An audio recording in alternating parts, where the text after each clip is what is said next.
Bientôt la toute première rentrée de ton loulou en maternelle. Oui, la grande rentrée à l'école. Et il y a plusieurs questions que tu te poses. Tu trouveras certaines réponses dans l'épisode 5 du podcast. Et aujourd'hui, je te laisse écouter cet épisode qui sera très intéressant pour que la rentrée de ton enfant se passe au mieux. Belle écoute à toi.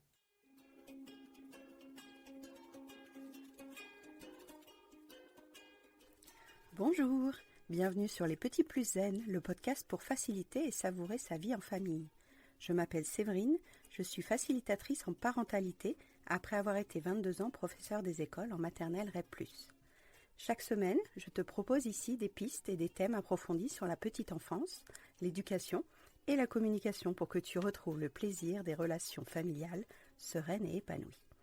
Une de mes missions est de t'aider à mieux comprendre et apaiser les émotions de chacun pour installer un équilibre entre tes besoins personnels et ceux de ta famille et enfin retrouver du temps pour toi. Je te partagerai aussi mon expérience en classe de maternelle, des découvertes apprises en formation et des outils inédits et actionnables facilement que j'ai créés au fil du temps à l'école et à la maison. Pour ne manquer aucun épisode, abonne-toi s'il te plaît sur ton application de podcast préférée et participe généreusement à la diffusion de mon travail en laissant un avis et une note de 5 étoiles. Pour plus de contenu, d'inspiration et de motivation, retrouve-moi aussi sur Instagram, Facebook et Clubhouse sous le nom Les Petits Plus Zen. Sur ce, je te souhaite une belle écoute.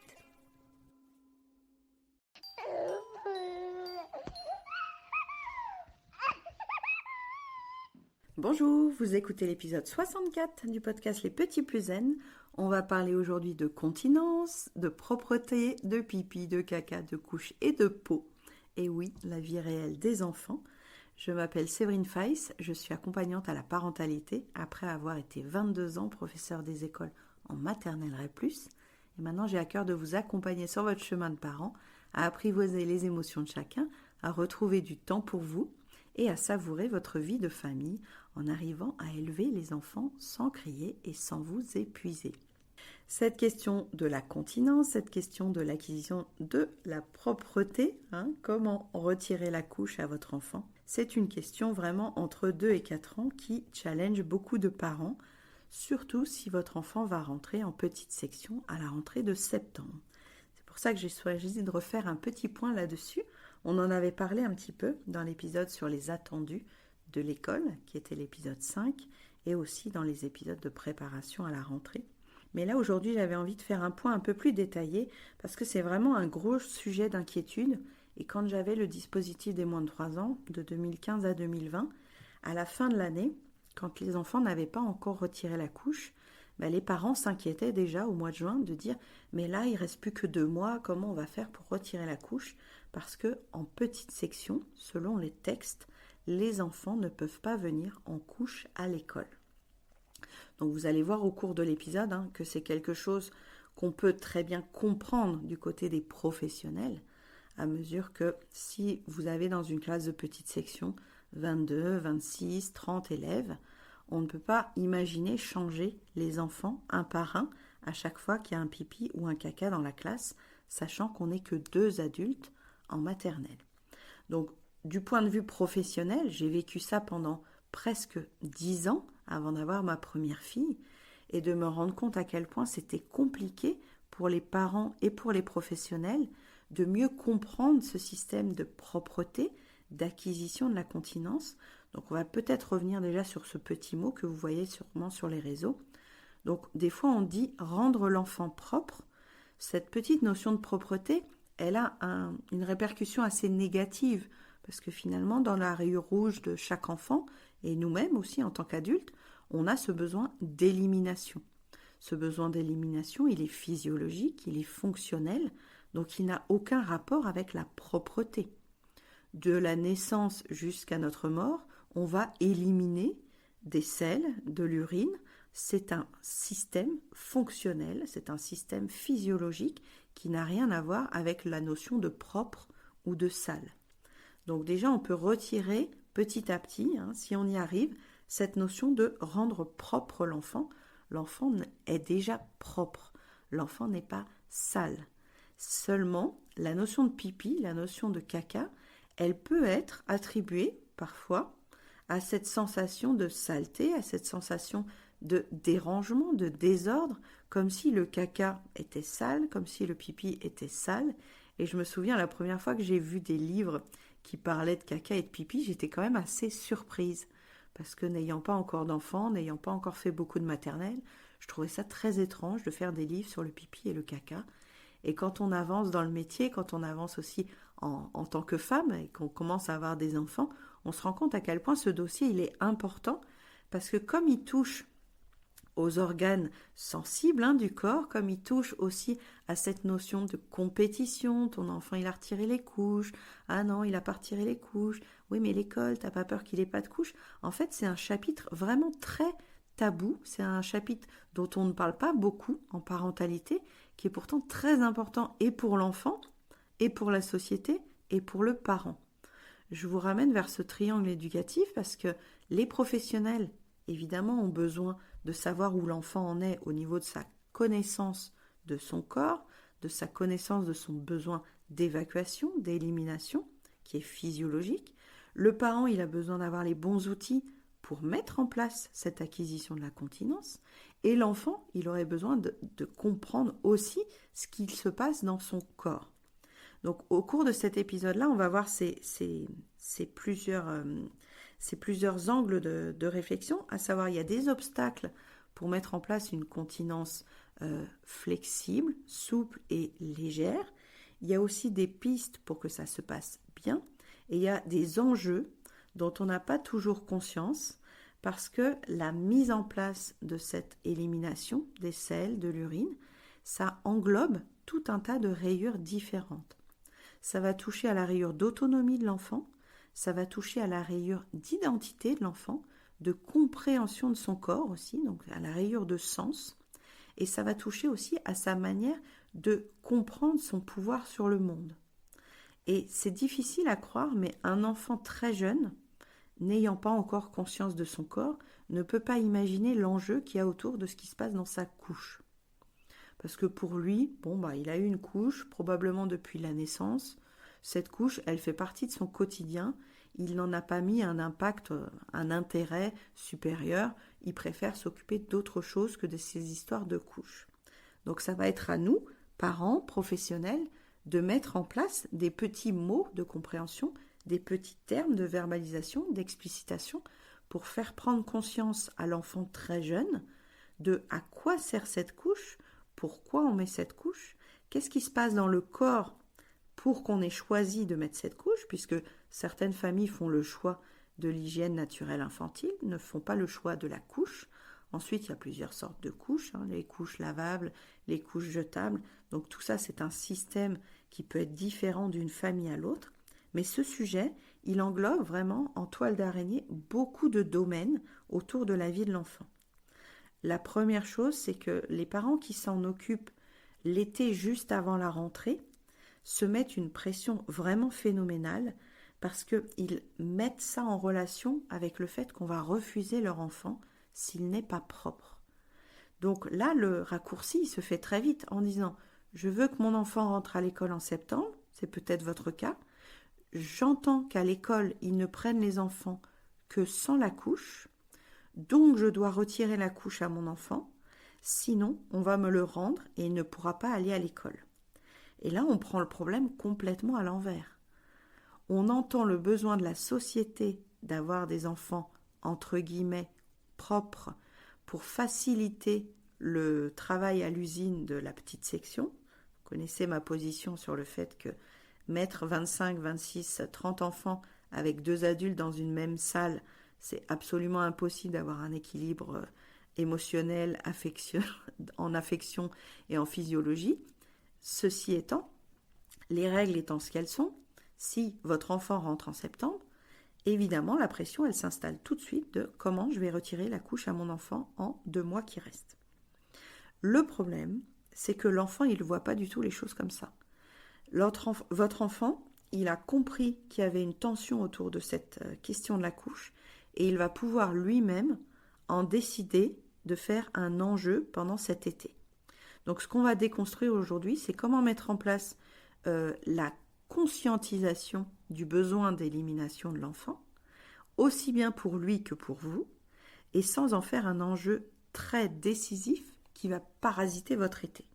Le but, c'est que tout le monde finisse cet été de manière calme, si possible en ayant enlevé la couche, mais je vais vous raconter que Sienna n'avait toujours pas enlevé la couche le jour de la rentrée, et au contraire de voir quelles sont les petites pistes à mettre en place pour que on ait fait de notre mieux, et que oui, il reste que 2 mois, si vous écoutez cet épisode à la sortie, parce que là on est déjà le 6 juillet, donc il vous reste moins de 2 mois pour finaliser l'acquisition de la continence.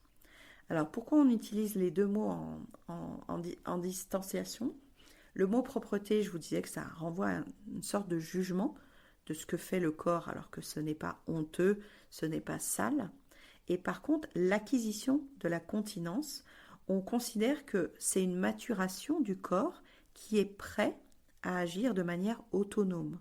Comme la marche, comme le fait de parler, l'enfant est préprogrammé pour un jour marcher, un jour parler et un jour être continent.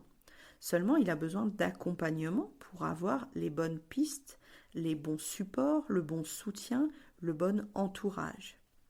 Et l'acquisition de la continence, elle va se faire sur 1, 2, 3 ou 4 ans parfois.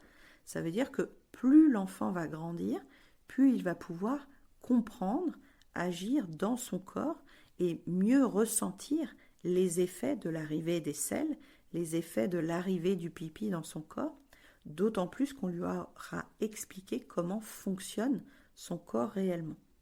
J'avais fait tout un épisode sur la conscientisation du corps qui est dans l'épisode 20, sur le fait de parler très tôt à l'enfant de ce qui se passe pour lui, des maux de son corps, des membres de son corps, de la fonction de respiration, de la fatigue. Donc vous pourrez réécouter en complément de cet épisode 64, l'épisode 20 qui parle de conscientiser le corps. Donc cette notion de continence, cette notion d'acquisition, c'est par les parents qu'il va le comprendre, c'est aussi en observant le monde, en observant ses frères et sœurs, sa cousine, les enfants à la crèche, les enfants au parc, les enfants à l'école plus tard. Il va pouvoir voir les options possibles, les facteurs possibles pour avancer sur cette acquisition progressive de la continence. De la même manière que nos enfants n'ont pas marché en une semaine, ça a été un long processus de maturité des muscles, des appuis, des prises de risques, d'oser s'aventurer. Pareil, pour l'enfant qui va commencer à acquérir la continence, il va y avoir des essais, il va y avoir des ratés, il va y avoir des réussites, il va y avoir une progression en spirale. On en a parlé aussi dans l'épisode 37. Il va appréhender une nouvelle compétence, il va appréhender une nouvelle maîtrise de cette fonction physiologique. Donc le premier facteur qu'on entend vraiment, c'est une maturité physiologique au niveau du corps, mais aussi une maturité psychologique. C'est un passage, le bébé vers l'enfant. Le bébé, il est admis qu'il puisse avoir sa couche, et puis petit à petit, on va parler de être grand, on va parler de tout ce que ça englobe d'être grand. Donc il n'y a pas que l'entrée à l'école, il y a aussi le fait de pouvoir faire des choses tout seul, et aussi d'enlever les couches, d'aller sur les toilettes, d'aller sur le pot. Et puis il y a aussi un autre facteur, c'est toute la logistique que ça va mettre en place dans notre maison, ou à la crèche, ou à l'école. Parce que mettre en place des temps où on va peut-être aller sur les toilettes, sur le pot, tout ce que ça va compter aussi sur l'autonomie des habits, sur la manière de parler, de prévenir qu'on a envie, de prévenir qu'on a fini, qu'est-ce qu'on fait au niveau physique, est-ce qu'on a le droit de tout faire tout seul, est-ce qu'on doit demander de l'aide. Donc il y a toute une logistique qui est autour de ce thème de la continence. Au niveau de notre formation d'enseignant de maternelle, on a eu un tout petit point sur cette question des couches. C'était vraiment très léger dans notre formation, donc j'ai surtout appris sur le tas à voir ce qu'il en était, parce que chaque rentrée, je peux vous dire qu'il y avait un enfant qui arrivait en couche, alors que ça avait été précisé dans le règlement, ça avait été précisé à l'entretien. On avait chaque rentrée en petite section un enfant qui, l'air de rien, était arrivé en couche. Donc je me suis renseignée sur ces domaines, j'ai lu ce qu'on avait dans les textes officiels.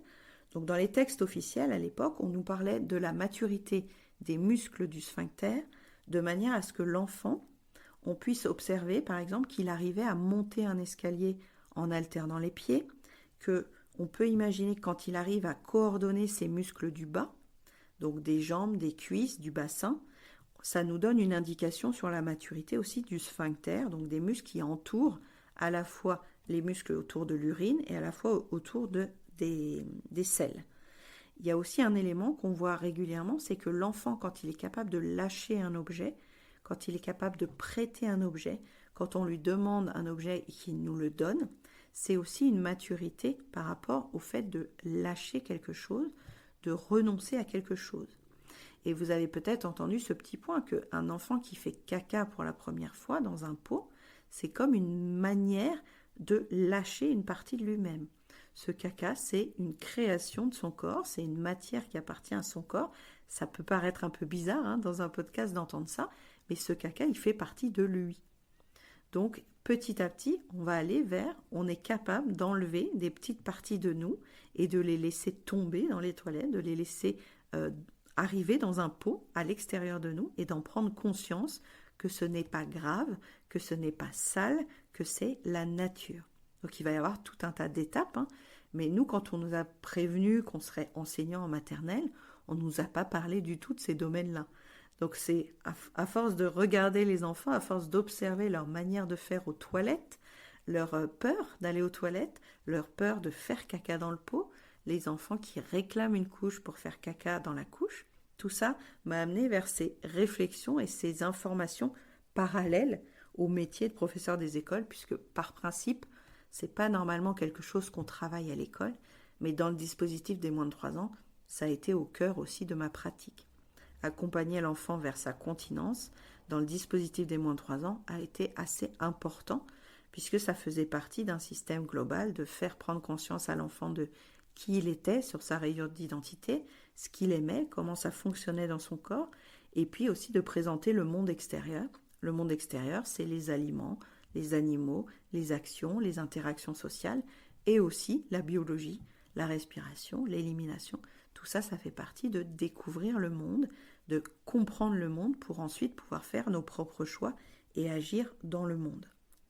Voir que quand on a un parent qui va aux toilettes, voir que quand on a une grande sœur qui va aux toilettes, c'est très important pour le jeune enfant de se dire il se passe quelque chose dans cet endroit que je ne comprends pas encore. Donc nous, on va pouvoir poser des mots très jeunes sur ce qui se passe dans le corps de l'enfant quand on le change, quand on lui dit là tu as fait pipi, j'enlève la couche, dans la couche il y a du pipi. Le pipi c'est normal, le pipi c'est quand on a bu, quand on a mangé, à la fin il y a du pipi qui sort de ton corps, c'est pour enlever ce que le corps n'a plus besoin. Le caca, c'est pareil, c'est une partie de tout ce qu'on a bu, de tout ce qu'on a mangé. Quand le corps n'en a pas besoin, il sort par le petit trou tout en bas, là, par l'anus, et le caca sort de ton corps. Ce sont des mots qui ne sont pas habituels à prononcer, ce sont des mots qui sont un peu étranges. J'avoue que la première fois que j'ai parlé de pipi, caca à l'école, je me suis dit ah ouais, quand même, être enseignant, c'est aller dans des domaines inexplorés. Mais en réalité, ça fait vraiment sens pour le jeune enfant.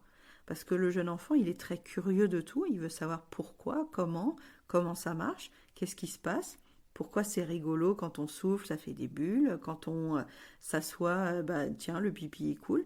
Donc de lui rendre en fait le pouvoir de comprendre ce qui se passe vraiment dans son corps.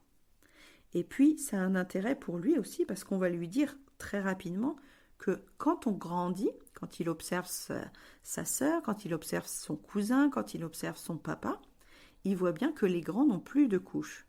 Donc va s'installer très vite la notion de tiens, les bébés ont des couches, les grands n'ont plus de couches. C'est un élément que je mets dans ma base de données, c'est un élément que je vais prendre en compte un jour de ma vie.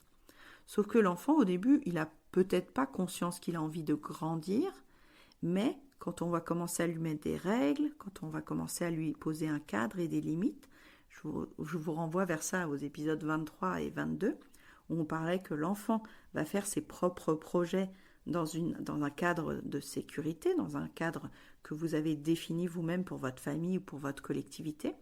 L'enfant va se rendre compte qu'il est contraint par son âge ou par ses capacités et qu'en grandissant, il aura le droit de faire plus de choses ou les compétences de faire plus de choses et ça peut l'attirer vers le plus tard. plus tard je pourrais faire ça, quand je serai grand je pourrais faire ça. Et la continence fait partie aussi de ces éléments de quand je serai grand, je n'aurai plus de couches, quand je serai grand, j'irai sur les toilettes. Et ça, on peut déjà l'expliquer à un enfant de 1 an. Surtout si à la maison, il y a quelqu'un de plus grand, ou quand vous allez aux toilettes, vous pouvez très bien expliquer à votre enfant que vous allez faire pipi, que vous allez faire caca, que quand vous avez très chaud, vous allez boire, et que plus vous allez boire et plus vous irez faire pipi. Ce sont des liens de cause-conséquence que l'enfant va entendre pendant 1, 2, 3 ans, et qui vont faire sens au moment où lui, il sera prêt à vouloir faire comme nous, en mode puissance du modèle, comme dans l'épisode 6, ou aussi faire comme les enfants qu'il a compris à la crèche, de voir que la section de grands à la crèche, eh bien, il y a des enfants qui ont retiré la couche. Peut-être qu'il a aussi envie de faire comme ces grands-là, comme ces enfants-là. Donc, il y a vraiment beaucoup de facteurs qui tournent autour de cette notion de continence. Il y a ce qu'il comprend de son corps, il y a ce qu'il comprend de la vie extérieure, il y a ce qu'il comprend aussi de ce que les parents attendent. Et on va y revenir tout à l'heure parce que bien souvent, l'enfant, il sent tellement la pression que les parents ont du résultat que ça peut aussi parasiter son envie de grandir et d'être autonome. Donc voilà plusieurs des facteurs que je voulais poser là, autour aussi de la notion de s'autoriser à faire seul. Quand je parle de s'autoriser à faire seul, c'est que l'enfant, il a une petite zone de pouvoir quand il est jeune. Il essaye de secouer les jouets, lancer les jouets et de faire des petits projets à son niveau. Et se donner le projet d'enlever la couche, c'est rarement un projet qui vient de l'enfant. C'est souvent un projet qui vient de l'adulte. Et ce qui pourrait être intéressant de mettre en place, c'est que petit à petit, on lui laisse l'idée qu'un jour, il pourra décider de retirer sa couche, qu'un jour, il pourra décider d'aller sur le pot et de faire pipi sur le pot, que c'est une possibilité en fait, que c'est un dossier qui reste ouvert et qu'on va pouvoir lui donner ce choix-là. Au lieu de dire quand est-ce que ça va débuter, l'acquisition de la continence, de faire vraiment une large place à la temporalité dans cette question-là. Ça veut dire que tout petit, vous pourriez presque avoir déjà un pot à l'âge de 12 mois et lui montrer ce que c'est qu'un pot, lui montrer ce que c'est que les toilettes, lui montrer à quoi ça sert, ce que vous faites dessus, ce que sa cousine fait dessus, pour qu'il ouvre, lui, dans sa base de données, un dossier autour de ce sujet-là. Et peut-être qu'au début, ce sera juste s'asseoir avec sa couche sur le pot, ou regarder un livre sur le pot avec sa couche, et petit à petit, quand il aura vraiment conscience de ce qui se passe dans son corps, conscience qu'il est en train de faire pipi dans sa couche, qu'il est en train de faire caca dans sa couche, viendra de lui-même l'idée d'essayer de faire ce pipi ou ce caca dans le pot ou dans les toilettes parce qu'il a vu sa cousine le faire dans les toilettes, etc. Mais on revient à cette idée que je vous présente souvent que la motivation de l'enfant à acquérir la continence, c'est pas lui volontairement qui va la faire en se disant je veux être propre pour la rentrée de septembre. C'est pas dans ce sens-là qu'il va le comprendre. Il va le comprendre comme ah tiens, c'est quelque chose que je pourrais faire un jour si j'en avais envie et si j'avais envie de faire comme les grands, parce que j'aime faire comme les grands, parce que j'ai des neurones miroirs et que moi, mon intention, c'est de croissance, d'accomplissement, de réalisation sur sa rayure d'identité. L'enfant, il se dit, j'apprends chaque jour de nouvelles choses. Et la continence, c'est un nouveau module à débloquer dans sa vie. Il pourrait très bien s'intéresser à ça à 16 mois. Il pourrait très bien s'intéresser à ça à 23 mois. Donc, soyons-nous prêts à présenter le matériel qui concerne son besoin d'élimination. Parce que parfois, on peut se dire, le pot, ce sera pour plus tard, non, je ne lui parle pas de sa couche, ça ne l'intéresse pas. Mais c'est un système complètement global. Si on lui dit, dès tout petit, que là, c'est du caca, tiens, on est en train de te nettoyer les fesses, le caca, il est sorti par tes fesses, je l'enlève, là, tu as la peau toute propre, toute sèche, je te remets une nouvelle couche. Petit à petit, il va comprendre à quoi sert la couche, pourquoi on a choisi de mettre une couche, pourquoi on a choisi de ne pas mettre une couche si vous êtes en HNI, mais de décider de mieux comprendre ce qui se passe autour de lui, avec son corps, avec ses muscles et tout ça. Donc cette conscience du corps, elle est vraiment très importante. Je vous renvoie à l'épisode 20 si vous voulez en savoir plus. Le petit bug là qu'on a, c'est que ce projet, quand il est mené par le parent, il va induire cette notion que je veux faire plaisir à mon parent. Je comprends que c'est important pour lui, donc je ne sais pas trop pourquoi il me demande de faire dans le pot, je ne sais pas trop pourquoi il me demande de faire dans les toilettes, mais apparemment ça lui fera plaisir, donc je vais lui faire pour lui faire plaisir. Et vous voyez qu'on n'est pas forcément dans une éducation où la maturité et le développement de l'enfant est complètement respecté. C'est-à-dire que nous, on est en train de lui dire que ça nous ferait vraiment très plaisir s'il allait sur le pot et sur les toilettes.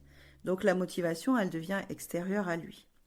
Certes, il va le faire pour nous faire plaisir, il va voir que dans nos yeux, dans notre sourire, ça a l'air intéressant, mais en vrai, si ça venait de lui, de son envie de croissance, de son envie de se développer, de passer à une nouvelle étape de compréhension et de compétence, ce serait d'autant plus fort. On peut conjuguer les deux, mais vous voyez que ça ne peut pas aller que dans un sens. Si le parent arrive avec un jour le pot, le réducteur en disant « aujourd'hui on s'y met », ça va vraiment arriver tellement comme un cheveu sur la soupe que l'enfant n'est pas en maturité psychologique, physiologique, de comprendre cette nouvelle notion. Comme si on arrivait avec notre boîte de lettres en disant « aujourd'hui on apprend à lire ». La lecture, ce sera le même principe, on fera un épisode un jour là-dessus, de poser des tout petits cailloux pendant 1 an, 2 ans, 3 ans, et un jour ça va faire sens, un jour il va passer à l'action de comprendre comment on lit, de comprendre comment on fait telle ou telle chose, parce qu'il y aura eu des facteurs, il y aura eu des indices, il y aura eu des prérequis, on dit dans le jargon, il y aura eu des compétences qui auront été travaillées en amont. Donc les 3 obstacles principaux sur la mise en place de l'acquisition de la continence, c'est le développement naturel de l'enfant, qui n'est pas un apprentissage. L'apprentissage, c'est vraiment quand on veut lui expliquer quelque chose qui vient de l'extérieur, alors que là, c'est naturel. L'enfant, il faisait déjà pipi depuis la naissance. Donc ça, c'est un obstacle si nous, on ne voit pas qu'il y a eu un processus et que ce n'est pas 2 mois avant la rentrée que le processus commence. C'est commencé déjà depuis longtemps. Le deuxième obstacle, c'est la pression du parent qui voit surtout les bénéfices secondaires à enlever la couche. Donc ça peut être un bénéfice, comme je vous l'ai dit, de collectivité, parce qu'on nous met la pression pour que l'enfant rentre propre et donc sans couche à l'école. Ça peut être un bénéfice aussi de se dire ce sera beaucoup plus pratique quand il n'y aura plus les couches, on aura pu à les acheter, ça fera moins cher, moins de dépenses, on s'organisera plus facilement quand on ira en voyage, il y aura moins de choses à emmener. Oui, ça a des conséquences dans les 2 sens, je vous dirais, parce que quand on commence à enlever la couche, pour ceux qui l'ont déjà vécu parmi vous, on a d'autres choses à vérifier. Parce que quand on enlève la couche, il peut y avoir des contraintes aussi d'organisation par rapport au trajet en voiture, par rapport au lit quand on est chez des amis. Donc on a d'autres choses à penser. C'est pas forcément plus facile quand on fait l'acquisition de la continence qu'avant. C'est juste une organisation à penser, à réfléchir, les causes, les conséquences, les effets qu'on en attend, les bénéfices, les risques. Donc comme tout domaine de l'apprentissage de l'enfant, que ce soit la motricité, que ce soit la collectivité, que ce soit la continence, il va y avoir des pour et des contre, il va y avoir des choses qui vont nous aider et des choses qui vont à nouveau nous challenger. Et puis la troisième réaction qui est difficile à comprendre, c'est que on a une vision de l'apprentissage qui est assez uniforme et on s'attend à ce que quand on va présenter la notion à l'enfant, quand on va lui expliquer, on attend une réussite assez rapide. On attend une réussite sans retombées, sans échecs, sans effort quasiment. Alors que pour l'enfant, c'est vraiment un nouveau domaine si on lui présente comme ça d'un coup. Et il ne va pas pouvoir s'approprier tous les enjeux, ce qu'il ressent intérieurement, pourquoi mon parent me demande ça, pourquoi est-ce que j'ai plus le droit de faire dans ma couche, pourquoi est-ce que tout a changé, pourquoi je sens que mon parent est stressé. Et ça va demander une prise en compte vraiment plus large en se disant écoute, peut-être que des fois quand je vais te mettre la culotte tu vas oublier d'aller sur le pot, peut-être que tu vas oublier d'aller sur les toilettes, peut-être que le pipi va couler dans ton slip. Et voilà, si le pipi coule dans ton slip, de vous préparer mentalement un petit scénario pour vous dire quand le premier pipi dans la culotte va arriver, comment on va réagir, qu'est-ce qu'on va dire comme mot à notre enfant. Comment on se prépare à essayer d'être suffisamment calme, nous, pour ne pas induire chez l'enfant qu'il a échoué dans ce projet, qu'il a raté quelque chose, qu'on n'est pas content de son résultat. Parce que chez beaucoup de parents, au début, il y a une certaine déception qui s'installe, une certaine frustration que ça n'aille pas assez vite, que ça ne soit pas assez régulier, qu'il y ait encore beaucoup de pipi par terre.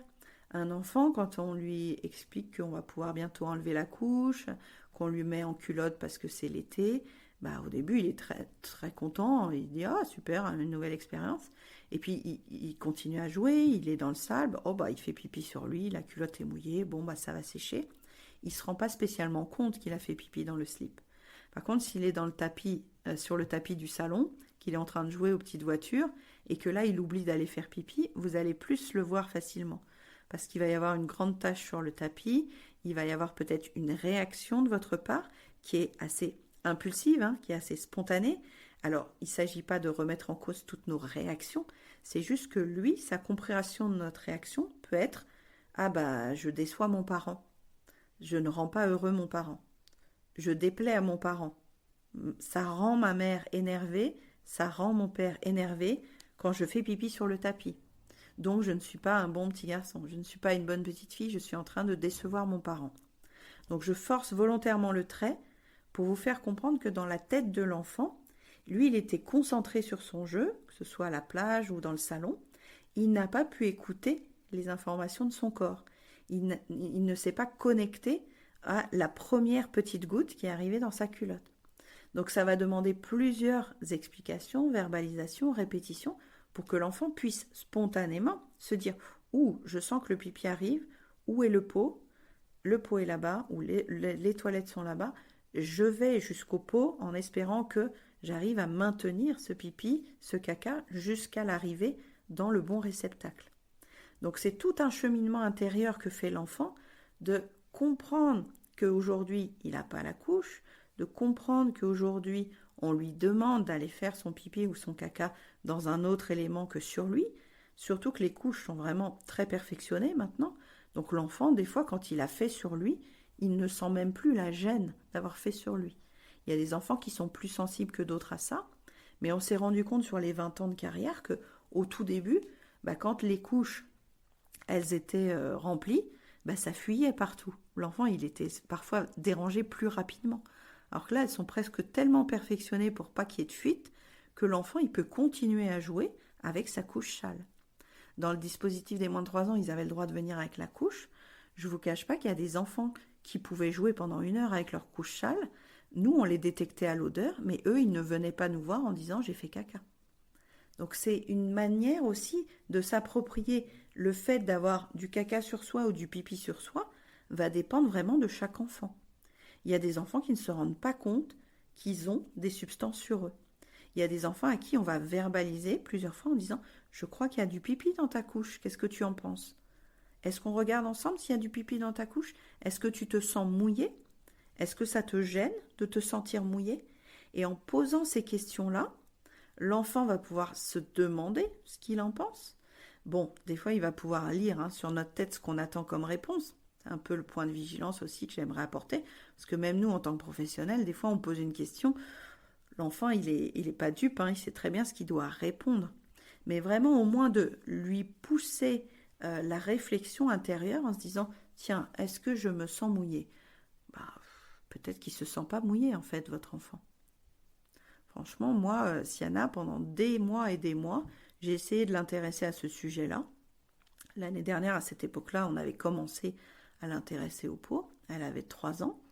Elle n'a pas voulu s'y intéresser du tout, mais vraiment du tout. Elle se sentait bien avec sa couche, elle faisait dans sa couche. Quand je lui retirais la couche, elle me réclamait la couche pour faire caca dedans. Donc, elle n'avait pas l'utilité de retirer cette couche. Elle voyait que c'était un enjeu pour moi, j'y reviendrai tout à l'heure, mais elle n'avait pas l'utilité, ça ne lui paraissait pas être un projet dont elle avait envie. Donc vraiment, il y a plusieurs obstacles pour la mise en place de la continence, notamment notre propre réaction et nos propres gestes quand on va se préparer à l'idée qu'il va y avoir des pipis à des endroits qu'on n'aurait pas voulu, peut-être le siège auto, peut-être le lit, peut-être le tapis de la grand-mère. Il va y avoir des cacas à des endroits pas voulus. Il va y avoir des cacas qu'on n'aura peut-être pas anticipés, peut-être qu'il y a des cacas qui vont déborder. Tout ça, c'est vrai que c'est pragmatique, hein, c'est un peu étrange de parler de ça dans un podcast sur la parentalité, mais on est dans la réalité. L'enfant, on en a parlé dans une room une fois, l'enfant, il peut trouver ça très créatif de mettre ses mains dans le caca pour étaler le caca partout. L'enfant, il peut trouver ça intéressant de toucher ces textures-là, cette matière. En plus, une matière qui vient de lui-même, c'est sa propre œuvre. Donc ces notions, à l'école, on les voit aussi beaucoup. Il y a des enfants qui jouent autour des toilettes, qui trouvent ça mystérieux, qui ne comprennent pas comment ça marche, qui jouent avec la chasse d'eau, ça fait du bruit, qui regardent les enfants faire pipi, qui entendent les gouttes qui tombent, qui entendent les crottes qui tombent. Tout ça, c'est un sujet d'observation pour un jeune enfant. C'est un sujet d'intérêt, de curiosité. Donc déjà, le premier point que je voudrais vous proposer, c'est de ne pas du tout en faire un sujet tabou, de le mettre au même sens que quand vous parlez des aliments, que vous parlez des animaux, que vous parlez des vêtements. Le pipi, le caca, c'est quelque chose de naturel. C'est un lexique, c'est un thème qui fait partie de la vie du jeune enfant. Et plus on va en parler naturellement nous, même si au début c'est difficile, peut-être que ça vous a paru bizarre au tout début quand vous vous êtes dit mais pourquoi ces jeunes parents-là, ils sont contents d'un pipi dans le pot, d'un caca dans le pot? C'est parce que l'enfant, s'il n'a jamais entendu parler de tout ça, spontanément, il ne va pas aller sur ce terrain, il ne sait pas de quoi il s'agit. Alors que si tout petit, vous avez trouvé un livre qui parle de pipi, de caca, que son héros préféré va sur le pot, que sa petite fille, le doudou qu'il a, il l'a déjà vu aller sur le pot. Tout ça, ça va être des petits éléments qui dédramatisent, qui vraiment vulgarisent l'idée que les toilettes, c'est pour tout le monde. Le pot, c'est quand on est bébé, souvent on a un pot. Il y a beaucoup de livres qui parlent du pot, il y a beaucoup de livres qui parlent des toilettes. Donc, laissons des livres très jeunes à la disposition de l'enfant pour qu'il s'habitue à voir les mots pipi, les mots caca, les termes, les dessins, les représentations. Quand on parle de slip, quand on parle de culotte, quand on parle de couche, on peut très bien expliquer que nous, les mamans, nous, les papas, on n'a plus de couche. Parce que quand on sent le pipi arriver, le pipi, on l'emmène dans les toilettes. On peut expliquer ça déjà à un enfant de 1 an. Ça ne veut pas dire qu'il va le réussir, ça ne veut pas dire qu'il va l'agir, mais il va commencer à comprendre que dans sa base de données, il y a différents endroits pour mettre son pipi. On peut mettre son pipi dans la couche, on peut mettre son pipi dans un pot, on peut mettre son pipi par terre quand on est dans la forêt, parce qu'on a oublié d'emmener le pot, on peut mettre son pipi dans les toilettes. Donc la prise de conscience d'un jeune parent qui commence à voir son enfant grandir, ça peut être de se poser en disant comment j'imagine mon enfant devenir continent. Comment j'imagine que ça va se passer par rapport à mon aménagement de pièces, par rapport à la taille de mes toilettes. Est-ce que je vais laisser le pot dans les toilettes? Est-ce qu'il y a de la place? Est-ce que je pense mettre un pot dans la salle de bain? Est-ce que... Voilà, vous pouvez déjà vous demander comment vous avez envie de voir l'acquisition de la continence de votre propre enfant. Et puis cette partie verbalisation, explicitation, comment vous vivez le fait d'aller aux toilettes. Il y a beaucoup de mamans qui disent les toilettes c'est le seul endroit où je peux être tranquille. Finalement, les toilettes, c'est intéressant aussi pour un enfant, parce qu'il a l'impression que maman, elle fait quelque chose de mystérieux, d'intéressant dans les toilettes, parce qu'elle est toute seule là-bas. Donc les enfants rappliquent quand on est aux toilettes, en se disant, ça a l'air sympa, maman, elle y va souvent. Et maman, peut-être qu'elle va souvent aux toilettes, justement pour avoir un petit peu de calme et de répit. Et je vous renvoie vers l'épisode 62, est-ce que notre tequil, c'est les toilettes, ou est-ce qu'on arrive à s'en créer d'autres? Fin de la parenthèse. Donc voilà, démystifions vraiment cet accès aux toilettes. Si vous avez des grands frères et sœurs, c'est l'occasion quand le grand frère ou grande sœur passe aux toilettes de réexpliquer ça, même devant le bébé, même devant le tout petit, pour que ce ne soit pas un sujet tabou. Il y a aussi la fonction des pièces qui est intéressante parce que quand on travaille à l'école, notamment sur qu'est-ce qu'il y a dans ma maison, on peut parler de la cuisine, on peut parler de la salle de bain, et ne pas faire l'impasse aussi sur à quoi servent les toilettes. Les toilettes, c'est un endroit où on élimine, c'est un endroit où on se soulage.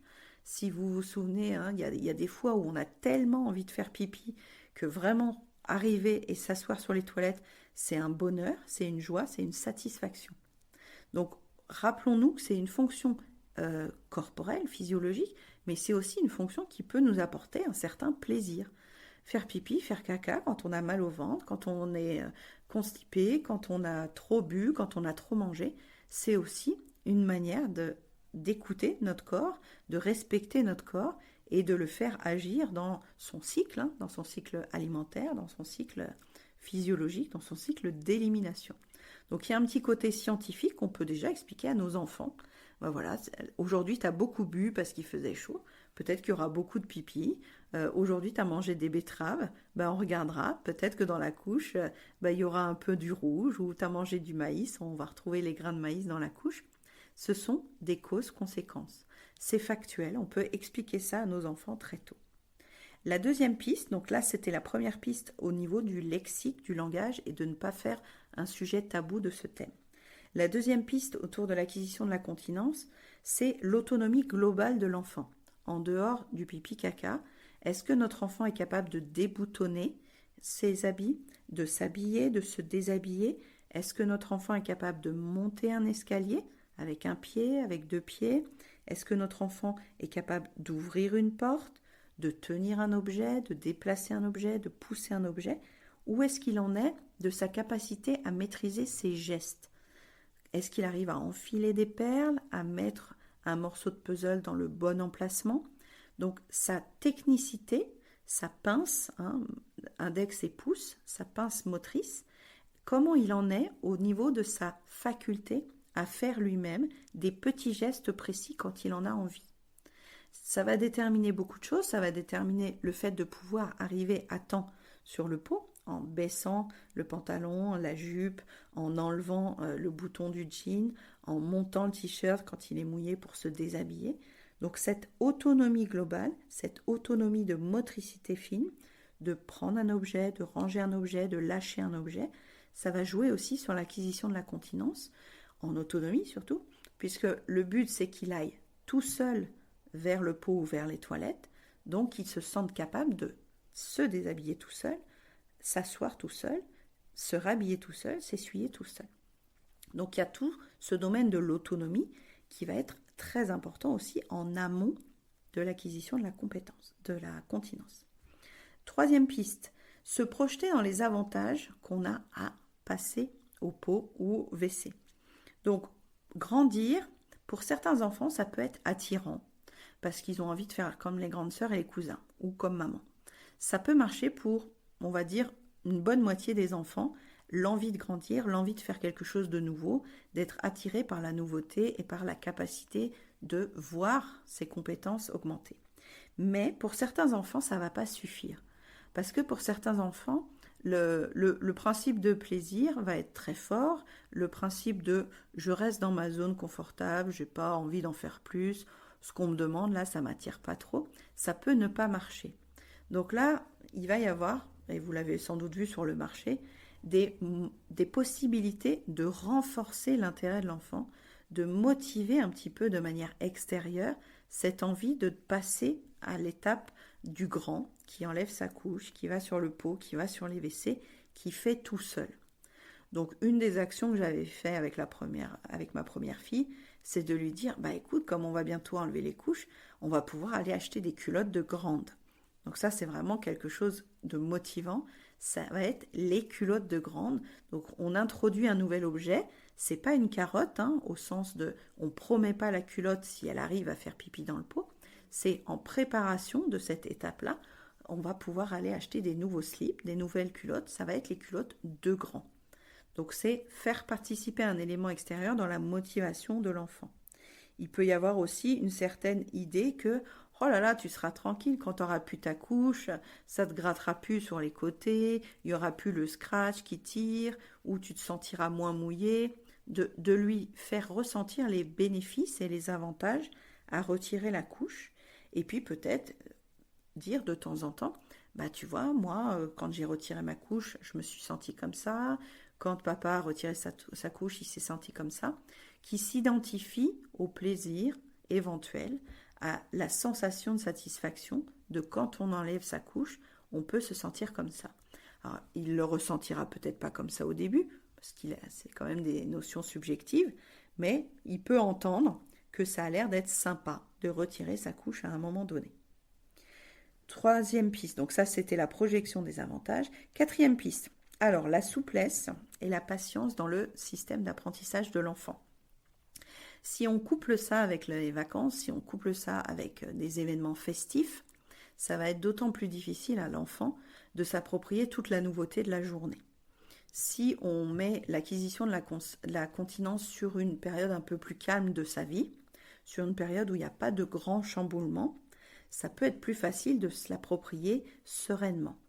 Je m'explique dans ce sens où si au mois de mars-avril, il n'y a pas de vacances, il n'y a pas de séjour, il n'y a pas d'arrivée du petite sœur, il n'y a pas un déplacement du papa pendant des semaines, ça va être un moment où il va pouvoir se consacrer à quelque chose de nouveau et on va pouvoir essayer de mettre en place un nouveau dossier, quel qu'il soit. Là, on parle de continence, mais ça peut être autre chose. Par contre, si l'été, il y a déjà beaucoup de nouveautés prévues, un déplacement, ou sa cousine qui vient pendant 3 semaines, ou on est dans une maison qu'il ne connaît pas du tout, ou on est dans un pays où la langue, il ne la connaît pas non plus, peut-être que l'acquisition de la continence va être un peu plus longue, parce qu'il a déjà beaucoup de choses à intégrer, à implémenter, à comprendre dans sa journée. Et si on rajoute l'acquisition de la continence là-dessus, il y aura peut-être un effet de trop. Trop de stimulation, trop d'attente, trop de compréhension. Et même nous, c'est vrai que quand on est déjà dans un premier dossier qui nous défie, on n'est pas complètement au top. Mais si on nous rajoute 2, 3, 4 dossiers, quand on fait le transfert sur notre vie, on se rend compte que c'est difficile d'aller sur un domaine précis, en profondeur, en comprenant toutes les ramifications, les bénéfices, les avantages, les causes et les conséquences, parce qu'on est submergé d'informations par ailleurs.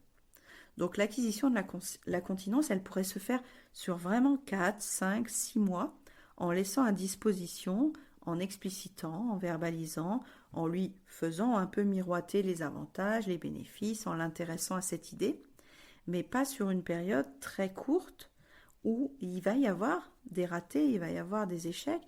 Et si la cousine habite avec nous, ça peut être délicat parce que la cousine, elle va peut-être se moquer ou elle va peut-être pas rentrer comme alliée dans la discussion. Donc, voir un peu les effets aussi autour de nous de l'environnement. Parce que cette souplesse, elle va être nécessaire pour que l'enfant ne se sente pas en échec, ne se sente pas non plus déçu de ne pas arriver du premier coup à faire pipi dans le pot, à faire caca dans le pot. Et ça pourrait avoir l'effet inverse qu'il s'oppose finalement à ce projet en disant « laissez-moi tranquille, laissez-moi ma couche, arrêtez de me solliciter, c'est trop. » Et trop, et de faire un blocage alors que c'est vraiment l'effet inverse qu'on en attendait.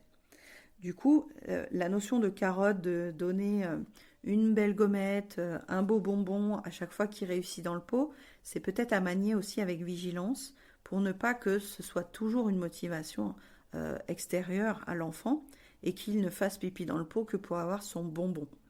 C'est un système de récompense qu'on voit beaucoup sur les réseaux et je peux entendre que les parents qui soient démunis par rapport à la continence aient envie de proposer cette idée je mets un soleil quand tu as fait pipi dans le pot, je mets un nuage quand tu n'as pas réussi, quand tu as fait pipi sur toi. Mais finalement, ça devient un peu du dressage, ça devient un petit peu de la carotte et on en revient à fait plaisir à papa ou fait plaisir à maman, alors que l'idée c'est de grandir et l'idée c'est de sentir qu'on est capable de. Pas que pour faire plaisir à papa et maman, mais pour me faire plaisir aussi à moi, pour me sentir m'accomplir, pour me sentir grandir.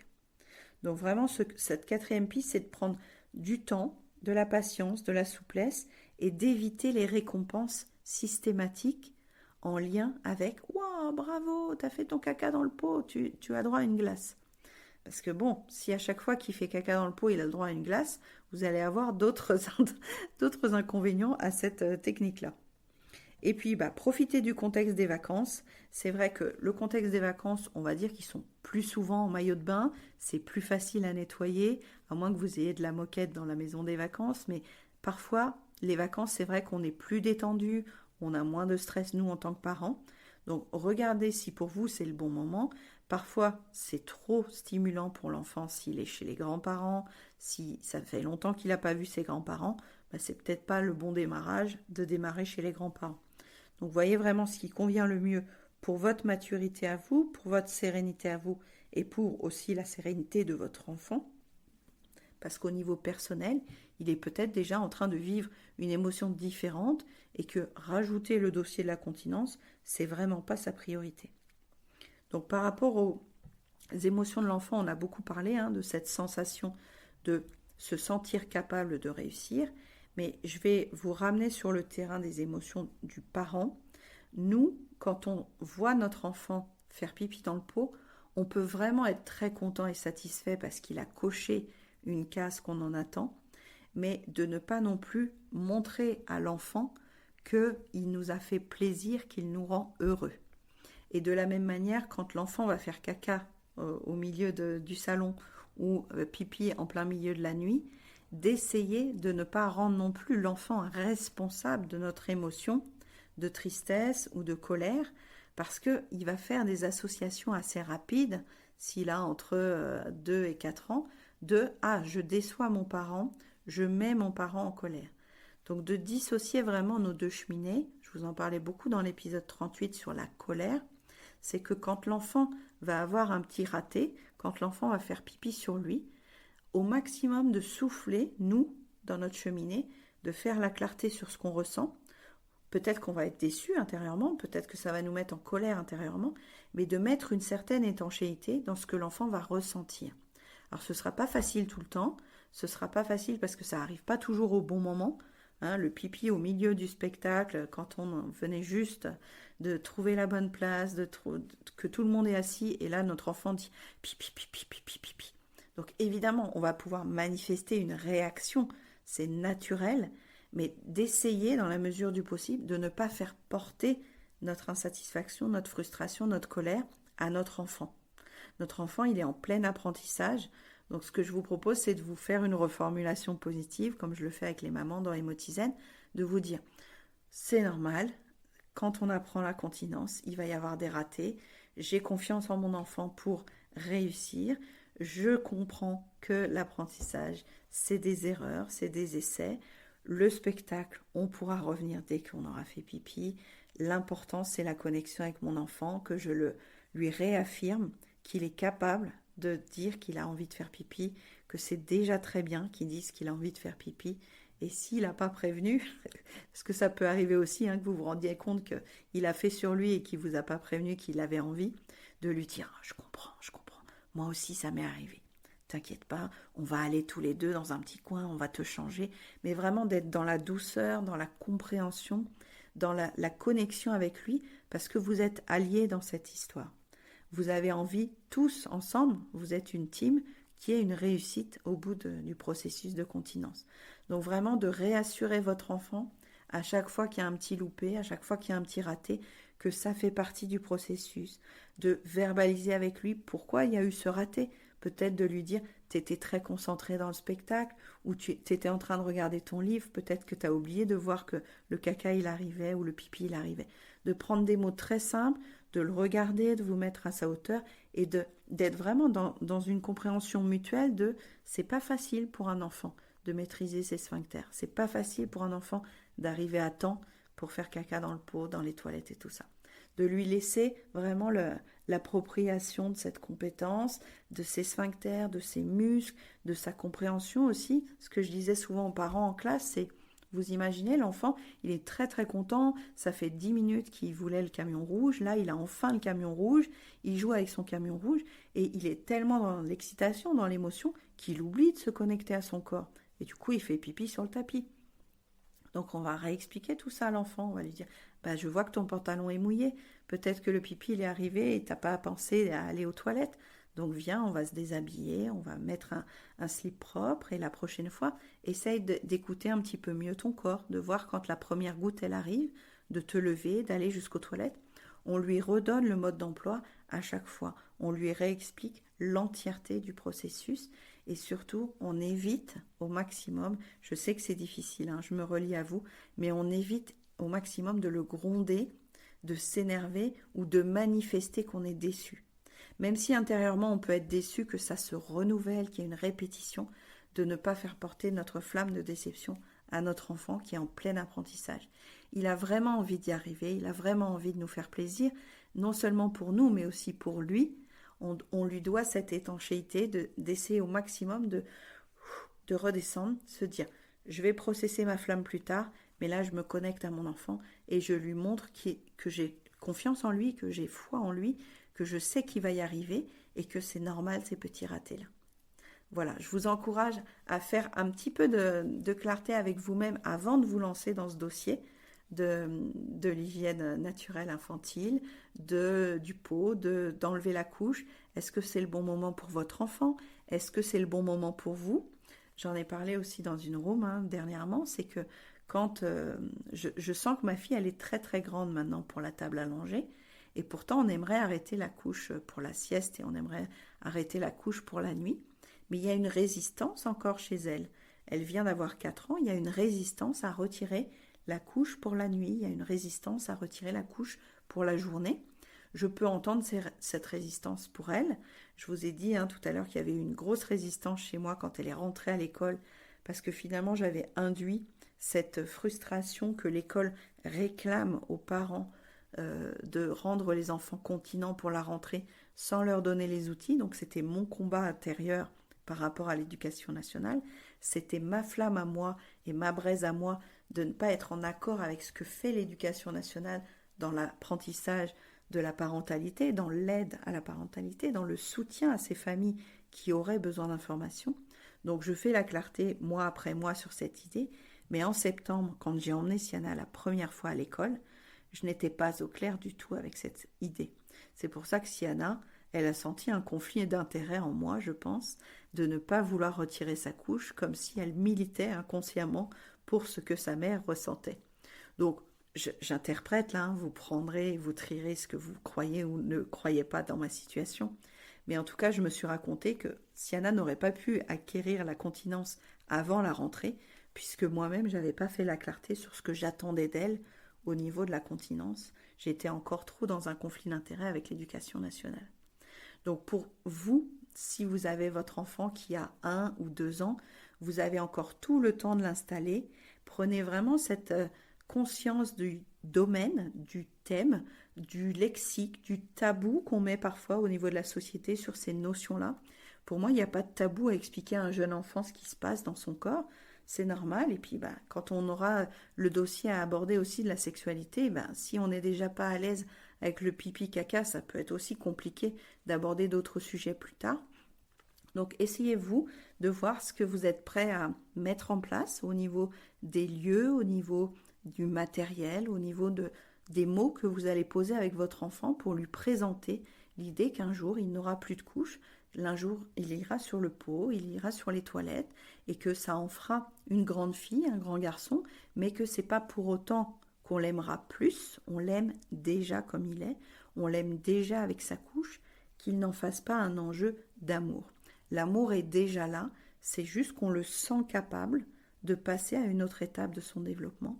On le sent capable de réussir parce qu'il comprend mieux son corps et qu'il contrôle mieux l'arrivée du pipi et du caca. Voilà toutes les notions que j'avais envie de vous partager. On a eu une room sur Clubhouse avec Rémi où on a parlé de la continence parce que nos filles ont 1 an d'écart, donc c'était intéressant de balayer un petit peu cette zone-là de l'enfant entre 2 et 4 ans. Donc si vous avez envie de la réécouter, je vous invite à descendre sur mon profil Clubhouse et je vous mettrai le lien en description de cette room. On a parlé dans cette room beaucoup d'autres choses parce qu'il y a d'autres domaines en construction et on disait notamment que quand l'enfant est en train de travailler le langage, quand l'enfant est en train de travailler sa motricité, il peut être moins attentif à cette question de la continence. On a aussi parlé de ce que la société nous renvoie comme âge idéal pour être continent. Donc je vous invite vraiment à mettre à distance la société et le regard des autres. On en a beaucoup parlé dans l'épisode 40, je crois. Et puis aussi de voir que il n'y a pas d'âge limite pour acquérir la continence. Il y a ce qui peut nous inquiéter par rapport aux réflexions du docteur, par rapport aux réflexions de l'école. Mais voyez-vous ce que vous ressentez par rapport à votre enfant. Est-ce que vous le croyez capable de passer à cette étape-là ou non? Est-ce que vous voulez reporter d'1 mois ou pas? Est-ce que vous, dans votre vie personnelle, vous vous sentez capable de mettre en place ces choses-là, d'être très calme quand il va faire pipi, d'être très calme quand il y aura le lit à changer en pleine nuit, quand il y aura un petit raté dans le siège auto? Nous, ça nous demande beaucoup de maîtrise émotionnelle, de régulation de nos flammes, et ça nous demande en amont, je crois, de nous préparer à ce thème-là. On n'est jamais préparé à 100% à tout ce qui va arriver dans nos journées, mais quand on se lance sur l'acquisition de la continence, c'est quand même un chapitre intéressant pour nous creuser ce qu'on vit, ce qu'on a vécu aussi, peut-être nous. Est-ce qu'on a des souvenirs de comment ça s'est passé pour nous? Est-ce que ça a été un peu brusque? Est-ce qu'on s'est senti critiqué, humilié, rejeté parce qu'on n'arrivait pas à faire pipi dans le pot? Ça peut être l'occasion de revisiter aussi quelques braises de ce côté-là. Et puis moi, comme je vous disais, j'avais une braise par rapport au fait qu'on impose aux parents d'avoir des enfants propres le jour de la rentrée. Donc ça, c'était encore un autre combat que j'avais personnellement. Donc voilà, plein de pistes et plein d'éléments qui, j'espère, vous seront utiles si vous en êtes à ce point-là. On pourra éventuellement faire un deuxième sujet à ce propos quand vos enfants auront peut-être un peu grandi, quand vous aurez dépassé ce sujet-là.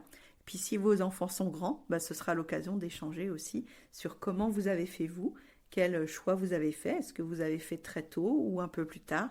Est-ce que ça s'est passé comme une lettre à la poste ou avec un peu plus de difficulté?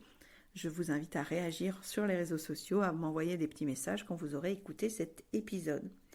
En professionnel de l'acquisition de la continence, vous allez pouvoir trouver sur Internet, sur les réseaux sociaux, il y a Rokia qui est spécialisé dans cette question-là. Vous allez pouvoir le trouver sur l'arrobase Miss Psychomote. Donc, c'est une spécialiste de l'achénie. Vraiment, rajoutez-la sur les réseaux. Elle fait beaucoup de live, de contenu, de carousel. Donc, si vous en êtes à ce point précis, ça a l'air d'être vraiment très complet, son travail autour de l'acquisition de la continence. Je vous souhaite en tout cas un très très bel été si vous écoutez ça à la sortie de l'épisode. Et en toutes et quatre causes, une très très bonne semaine. Rajoutez-moi sur les réseaux pour échanger avec moi, pour bénéficier peut-être des offres qui pourraient vous aider dans votre parentalité. Bel été à vous, au revoir. Vous pouvez vous abonner au podcast et envoyer un petit message aussi sur Apple Podcast pour voir en quoi ces épisodes vous aident, en quoi ce podcast vous aide. Moi, j'ai envie de vous accompagner sur tous ces thèmes-là. Choisissez vraiment l'offre qui vous convient pour retrouver un peu de sérénité pour vous, pour votre cheminée à vous et puis pour la vie de famille, avec votre partenaire de vie, avec vos enfants. Je vous souhaite beaucoup de douceur et de paix autour de vos flammes agréables et je vous souhaite une très très bonne semaine. Au revoir.